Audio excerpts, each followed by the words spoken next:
My name is Adam Winrich, and this is a video about how to cut cans in half with a whip. Well, I didn't quite totally cut that can in half, more exploded it, but still it's in two pieces, and that was a pretty good splash. So the first thing about cutting a can in half, you're going to want to know what kind of whip to have. Generally, I use about like a 6-foot whip, somewhere in there. And one of the things I always do is I make a really long cracker. This cracker happens to be made out of Kevlar, but you can also make it out of nylon.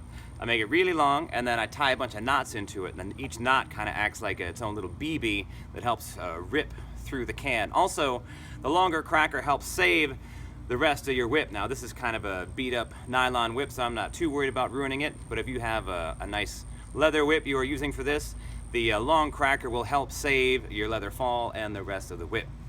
So now, here's something you got to think about when you're trying to cut a can in half. First, you do want a kind of a heavy whip. And also, you have to be really good at your sidearm crack. That's the crack you are using to cut the can in half, just a sidearm flick.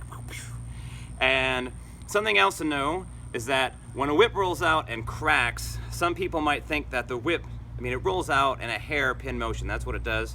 And you might think that it cracks right when the whip, boom, comes out straight like that and it's in line with itself.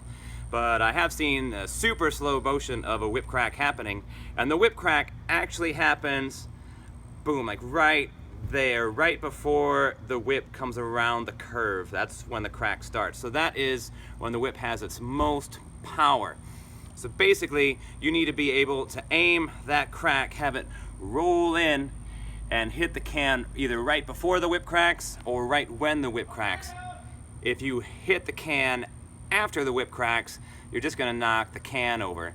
And also make sure that when you throw the whip at the can, I am doing it right-handed, so I'm kind of aiming to the little bit to the left of the can, so when it rolls out in this loop, I'm coming and hitting it boom like that. I'm not hitting it like this. That'll just knock the can over. I want to go boom and hit the can when it has the most energy in the whip.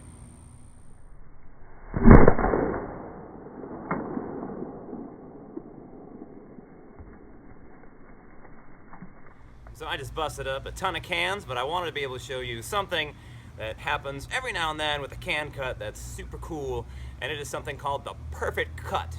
This is discovered by Jose Granados of the Don Juan and Miguel show, and he does targeting a lot, and he found out if you hit the can just right, and you see it's a freestanding can, if you hit it just right, you'll cut the top of the can off, and the weight of the soda left in the bottom half of the can will keep it sitting on your stool. Pretty cool. And can cutting is something I usually do in my show at the Renaissance fairs that I work at across the country. And usually when I do it in a show, one, I'll put it in this metal stand. It just sticks into the ground, and I got a nice metal ring that holds the can in place. This helps keep the can from flying around, so in case I don't cut it on the first shot, like I can, and I don't risk knocking it over as much. And it also makes it easier to have the bottom of the half of the can just stay there. I also use a chainmail whip for that trick. And now it's not that the chain actually cuts the can, though the chain can cut the can. It's still just a long cracker with knots in it, but the chainmail whip is pretty heavy, so it's that extra weight that helps make it possible to cut the can in half.